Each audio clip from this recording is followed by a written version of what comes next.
Today, I want to talk about the pressures of feeling like you have to fit in, because honestly, I think sometimes, especially in the performing arts industry, we feel like we need to fit in with the certain cliques that exist within our industry. And if you know what I'm talking about, right? Especially like in particular scenes.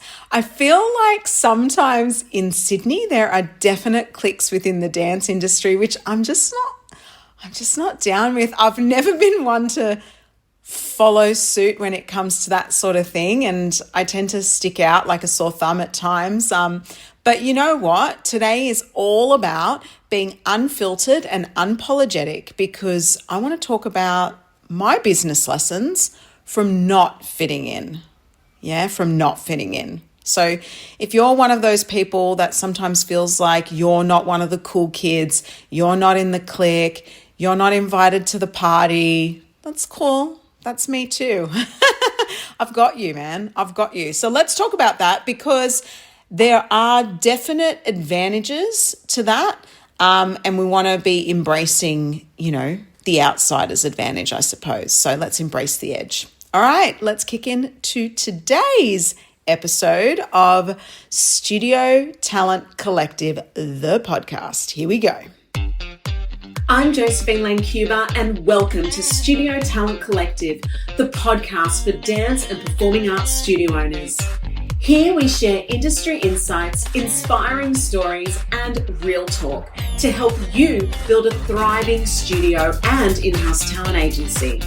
As a performing arts business coach and talent agent, I'm all about dreaming big and growing together as a community. You're in the right place. Let's leap in. Welcome to the show, everyone. Unfiltered and unapologetic business lessons from not fitting in. Today, I thought about this topic actually for a while. I suppose it kind of happens when I go to particular events and conferences and whatnot.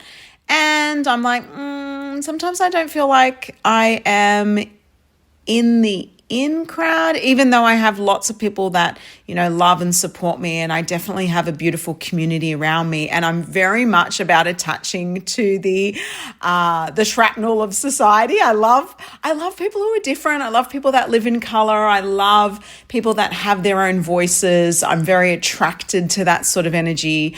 I love to disrupt even my own industry. I'm definitely an industry disruptor. I've actually been told that recently. I got a phone call from a fellow agent who said that I'm disrupting the industry, and that, there was certain elements of my social media that they didn't agree with and all that jazz. And I'm just like, I get it, and it can make people feel really uncomfortable or whatever. But I think at the end of the day, you have to be yourself, and you have to be unapologetically yourself. So, we can put out content that sometimes might feel like we're really putting ourselves out there too much. We're showing too much of ourselves. Maybe we're not showing enough. Honestly, I just think it's about being you and authentically you. And that's the only thing you can do, because then at least you're proud and you can stand by whatever it is that you're putting out into the universe. And then, whether it's reciprocated or not may be a different story. But, those people that are attracted to what you're dishing out are going to be the ones that come to you. And that's okay. And there's going to be people that you might repel. And that's kind of okay too.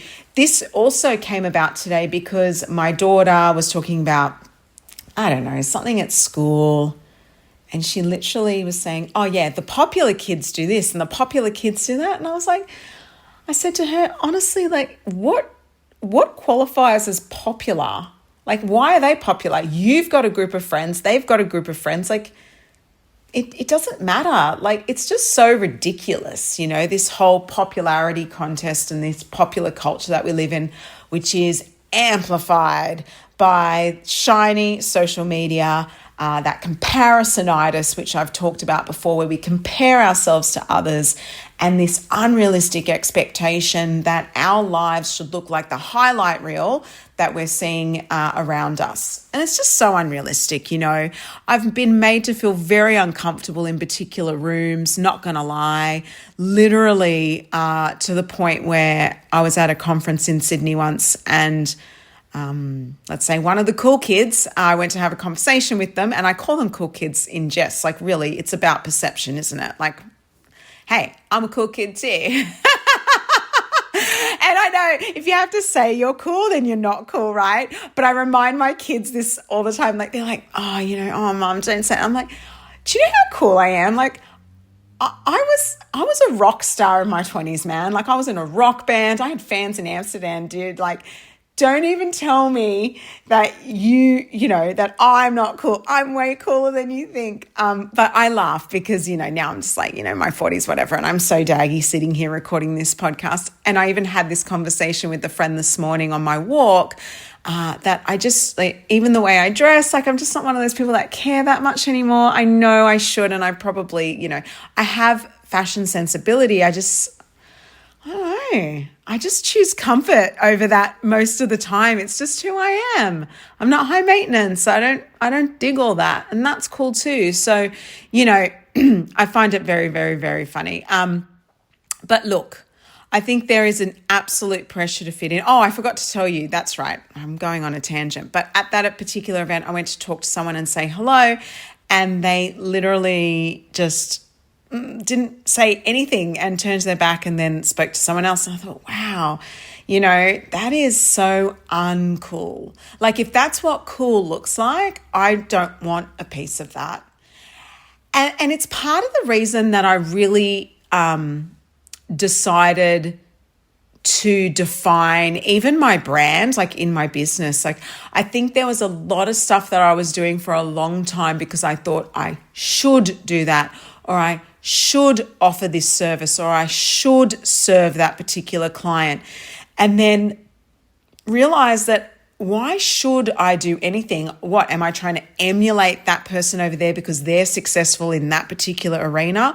That's not my arena. That's not my zone of genius. Stop trying to compete with the cool kids and create my own thing. And that's exactly what I did. And then again, you know, then I got called out for being disruptive, which I actually take as a compliment. So that didn't deter me at all. But it's just really interesting, that sort of perception of what's acceptable, what fitting in looks like versus not fitting in. Because there's always going to be a cohort of people that surround you, that love you and accept who you are and want to be a part of what you do. You just got to be brave enough to find them. Yeah. And the only way you can find them is by doing the thing, right? Doing this big, scary, audacious thing that may be different. You know, it could be that your studio wants to provide something different, or, you know, do something differently. Or I've got a studio owner that's a part of Studio Talent Collective, our talent agency. And she does only outdoor experience events where it's like interactive performances. You know, they do it in barnyards and things like that, like out in nature. And it sounds wild, but it's hugely popular in her area and no one else is doing it. And it makes them so unique that you might say, that sounds really crazy, but to them it makes total sense. And I think when you do something like that, then it attracts the right type of people, and they're successful because of what they do, because they're different, because they have these, you know, strange interactive outdoor, you know, performance style events. It makes them unique. And so standing out for all the right reasons is important. But I suppose it is important that if you do feel that maybe, you know, you are a little uncool amongst industry or wherever it is that you're trying to break into or feel a part of, that, you know, you just got to own your uncool status. So you want to acknowledge the pressure to fit in, you know, to chase that elusive cool kid status, you know, in your creative or in your creative space or your industry. You want to really acknowledge that, okay?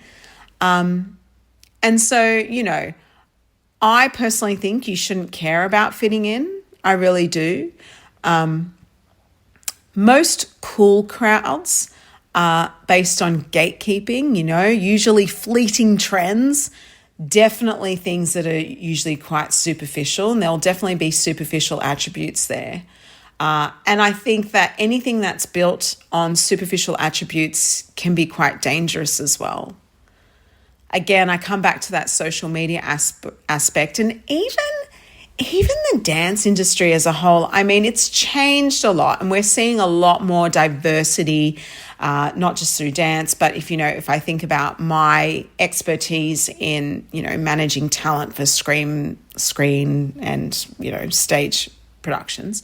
But even the stuff we're seeing in commercials, we're seeing more diversity through that.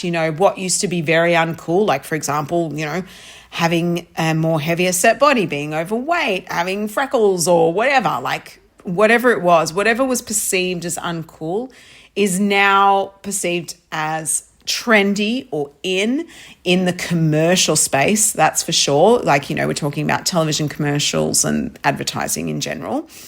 So we're definitely seeing that trend change in that industry space. I still think we're not seeing enough diversity potentially on our television screens, maybe when it comes to TV series. We're seeing it in film, but, there's a way to go. There's definitely a way to go. In theatre, more inclusiveness around even people with disability or whatever. Like, I just think things are shifting, but we're not quite there yet, and that's okay, but we're moving towards it. But yeah, those trends are fleeting and they change. And I think diversity and, whatever was uncool should definitely just always be in, because it's about people's uniqueness. And here's the thing, the pursuit of fitting in often really dilutes your creativity. So when you don't bring your true values that are aligned to who you are to the table, then you're not actually authentically being creative, which means that that's going to tarnish you in the long run. Like, if you think about it, right? Think about your business as a whole. Think about some of the choices you're making in your business. Think of some of the choices. Are you choosing them because that's what you think you should do? Is that the popular choice? Are you actually being creative enough to stand out and be different? One example in my marketing strategy, actually, when I had my studio for over 10 years, we used to do what was called ambush marketing. So this is a technique where we would stand out like peacocks, and we would wear our bright colored, studio uniforms, have, balloons attached to like a portable speaker, playing music in the street, outside of like school gates with like flyers with irresistible offers on them. Now, the reason we did this ambush style marketing was because we were not allowed to advertise in the schools. So the whole idea was, how do we get inside of these schools and let people know what we're doing by being ourselves, which is, this bright, vibrant, energetic brand. How do we do that in a way that's still respectful? So we're not going onto the school grounds. We're not breaking their rules per se. We're just doing it near the gate at the bell. So we would have what we'd call like a street team. So we'd have a couple of people at each gate of the schools at open and close of day. And we would literally do exactly as I said, like, hand out flyers, irresistible offer. It might be, we had particular productions that we were auditioning for, like, let's say, Cinderella the musical or whatever. We would, say, come along and join us, audition now, whatever, right? It could be a 1-month class pass, whatever it is. And that's how we'd do it, and we'd stand out. Now, I could be scared in that moment and think, we shouldn't do that. The school's going to hate us. Oh my God, people are going to hate us. We're going to be perceived as being pushy, yada, yada. But here's the thing. Those brave decisions, even in those marketing choices that made us stand out, be ourselves and creative, were actually very positive in the end. There's always 1 or 2 people you're going to peeve off, right? That's without a doubt. But in the long run, we got new customers. And so they actually thought it was wild and fun, and it really showcased who we were as a brand. I think, again, you've got to be authentic to who you are and be creative in your choices. Be bold, be brave, which is one of my immutable laws, by the way. Be bold, be brave, and stand out from the crowd as long as it's aligned to your values. Yeah. Trends change, but originality will endure. Originality will endure. Believe me, people remember that. They remember that person outside their school with the balloons and the music pumping and the bright colors and like, hey, how's it going? Like, people remember that. Yeah. And remember, those people that achieve real impact usually did so by standing apart, not by blending in. Like, if we think of an artist, let's think of a pop music artist, someone like Lady Gaga, okay? Her artistry is, whether you like her or hate it, doesn't really matter. And, she wore a meat dress and, that might not be your thing either, like, especially if you're a vegan, right? But my point is, she made an impact by being different herself and creative. Yeah, so what does that look like for you in your studio business? What does that actually look like? Even when it comes to friendship groups. Now, you can force it and you can try and make friends with all of the cool kids in town and they don't want to talk to you. You don't have to force those relationships. Let go of thinking that they are the cool kids. You, my friend, are the cool kid just for being you. I think that there are more of you than you think. I mean, I even find this in mothers groups, right? Has anyone just been in a mothers group and gone, oh my God, snore, not my thing? And that's okay. They love each other. I'm not part of that. I'm always feeling like that, what is it? Square peg in a round hole. It's hard. It's hard when you're a bit different, when you've got a big personality, even when you've got a quiet personality. People may underestimate you or not see you for who you are. It's definitely challenging. But making that real impact again really just comes from standing out and not by blending in, yeah? So look, I want to make some points here and I hope that this helps you. I really, really do. Because it's all about standing out. Yeah, because standing out is good business, guys. Standing out makes you the cool kid. And I definitely think that standing out and not fitting in is the key ingredient to attracting people to your brand. So originality cuts through noise. In business and, our creative industry, the performing arts, sameness leads to obscurity, yeah? So unique perspectives and voices build brand loyalty. They really do. And if that means you showing up with no makeup on a story each day, just saying, hey guys, we're packing costumes today and it's bloody mental, everybody. And we've got 5,000 costumes to pack, but we're doing it. And we just wanted to share with you so you could see behind the scenes, look at all the costumes. Whoa, right? That's an example. But that little piece of content people resonate with. They're like, wow, these guys are busy and it may look manic and hectic, but if that's who you are, then showcase it, people will appreciate it. Authenticity builds trust. So audiences and customers crave realness, especially now, and that might sound a bit bizarre in this AI day and age, right? But people do crave realness. They really do. And being upfront about who you are, even if it's not cool, is magnetic. It's magnetic just by default, just by being you, okay? So you want to challenge the status quo. So many disruptors in business or art, I suppose, we were talking about being disruptive earlier, were first dismissed as not fitting in. So, it's all about the willingness to swim against the current and set yourself apart. And I think that that's really super important too. I mean, I made a decision years ago, not that many years ago, but a few years ago, that I was going to live my life in color. So I have worn black my entire life. black, black, black, black, black. And the reason I wore black, even as a teenager and in my 20s, I wore black a lot, was not because I loved wearing black and I thought black was the bomb. It was because I thought I looked fat, even when I wasn't fat. Like now I'm bigger, sure. But there were times when I was not. Like I played Sporty Spice in a tribute show, guys. I just want to put that out there, okay? I was fit. Super fit. I was dancing like 5 days a week. I was doing classes. I was going to the gym. I was eating alfalfa sprouts for lunch, right? Very hard to maintain on my body type, but that's what I did. And I was fit.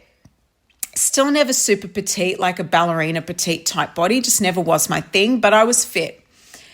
And I still wore black even then. Like I was like so conscious about being thin. And this is about as well the expectations within our industry, right, as well. That's another part. But anyway, I actually love color. I like color. I've always loved color. Yet, I wore black most of my life. And I made a decision a couple of years ago that I was not going to wear black anymore, even if I looked, in inverted commas, fat. I'm going to be fat and wear color. This is who I am and I love that dress, and I don't like if I look fat in it, like who cares? I love the dress. I want to wear it and I don't want to be afraid to wear it because my butt looks big in it. Maybe that's not the best fashion advice. I don't care. This is what I mean about not fitting in. So, I've been called so many things about what I wear, because I like color. I've been called a clown, like I dress like a clown. That's been said to me. Or just other comments, like sly comments about some of the choices I've made. But I love the choices I've made, even when I went to Japan. And when I went to Japan, oh my gosh, talk about fun fashion. Like I was in heaven. I don't know if you know Gwen Stefani, Harajuku Girls. She talked about it back in like God knows when, the early 2000s or the 90s. I don't even know. But I went to Harajuku and I went shopping and I was just in heaven. And I like bought some really cool pieces, mad prints, colors. And I absolutely love them. And I just think this is fun. And it should feel good and fun when you buy something, not, get it in the black because it makes me look skinnier. Yeah, that's not a driving force. And I know, if you know, you know. And anyone out there who's worn black their whole life but loves a bit of purple or a bit of blue or whatever, or even yellow, oh my gosh, do it. Have some fun. Because you only live once, my friends. But yeah, just be yourself and challenge that status quo of what's acceptable and what's not.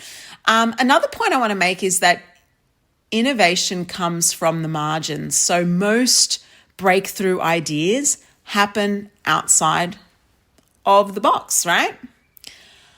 So I really want to encourage you guys to find what makes you you. And not be one of the cool kids, as in popular perceived cool kids, because you are the cool kid. Just so you know, that's what we're actually trying to say in this podcast episode. And being not one of the cool kids is actually your biggest asset. Anytime I stepped out of the box, like when I stepped out in full color, I ended up making great friends and connections. When the first time I went to an audition without straightening my hair, I've got really big curly hair. The first time, of like wavy rather, but big hair. The first time I went to an audition, this was in my 20s and I learnt this then, that I didn't GHD my hair. I just thought, oh my God, stuff it. I'm just going as I am. And I wore a big buffy head, was when I actually booked the gig. It was the first commercial gig I ever booked. And it was the first time I went not dressed as I thought I should be dressed. That was the first time I booked a gig in that particular arena, which was that commercial space. So knowing that about yourself, just being yourself, people are attracted to that. Also I invite you to share this with me. Like if you find that there's something you're unsure of or you want to take a shot at, you want to step outside the box, like I'm going to invite you into my world. feel free to send me an email. You can anytime, podcast@josephinelancuba.com, and that's in the show notes as well. Or you can inbox me on Instagram @JosephineLaneCuba. You can also find us at Studio Talent Collective. But yeah, feel free to reach out, because I think that there is often a fear surrounding something you want to step outside the box of. And I'm here to help you give yourself permission, because I can't give you permission, but I'm giving you permission to give yourself permission to be uncool, to do the thing that scares you, to try that choreography piece that you think is weird and wonderful and you want to, get creative with, and just let it go. Be artistic, step outside the boundaries, be unfiltered, be unapologetic. Don't fit in. Fitting in's boring, man. Fitting in is so boring. And since I stopped trying to fit in, I've made the best cohort of friends. I really have. And I've attracted such wonderful clients. And actually, when I stepped away from trying to offer services and programs for studio owners that kind of everyone else was doing anyway, even though I reckon I was doing a great job at it. It wasn't the quality, but there was just so much noise in the space, that typical business education for performing arts, right? There's a lot of noise in that space. And I just like, you know what? Why am I competing amongst this? Like, I don't even need to, because I've got this other thing which I was too scared to fully step into, which is my expertise and experience in the talent management space and creating an in-house talent agency for like helping studio owners do that. And that's really my calling, and I'm loving it. And I was kind of, dabbling in that a bit, but afraid to step fully into it. And so I was trying to do this other path, which there was a lot of noise and other coaches in. And then I just went, you know what? Screw that. I'm going all in on this, on what is disruptive, essentially, because I'm the only one in my space that does what I do. And that was scary too. It's exciting to be different, but it's also scary because then you start to wonder, why am I the only one doing this? Is there something wrong with me or the idea or the concept, whatever? No, there's nothing wrong with it. It's just innovative. It's unique and it's different. And that's cool, right? So once I stepped into that genius zone that people talk about, everything started to fall into place. It just made sense. I'm hoping that happens for you too. I really am. I really, really am. So, share with me, send me the thing. Let's talk. I'm here for it. I'm always here for you guys. This podcast is a labor of love because, I've helped a lot of people, and not because I'm some, whatever, I don't even know, guru of anything. It's not even about any of that. That's not what this is. It's more just the fact that I'm open about real conversations, and that I think people resonate with. I hope so. I mean, it resonates with me, and I've gotten so many wonderful new friends and clients from this podcast only because I like to keep it real. So keep it real in your own business, keep it real in your own life, and step outside of the box, because I promise you, you will feel better for it. Even if you lose a few people on the way initially, you will gain so much more just by being you, your uncool self. Live your life in color, guys. That's it. That's all I got for today. Thanks for listening, friends. And we will be back next week with Simone Isles from Disinfluencer. I said I was going to drop it today, but it's actually dropping next week. But anyway, thanks for listening. Have a great day. Bye. This episode is brought to you by Studio Talent Collective, helping you go from studio owner to talent manager with confidence. Ready to start your own in-house talent agency? Connect with me at josephinelancuba.com or via the links in the show notes. If you enjoyed this episode, please share, rate, and review. Thanks for listening, and keep shining.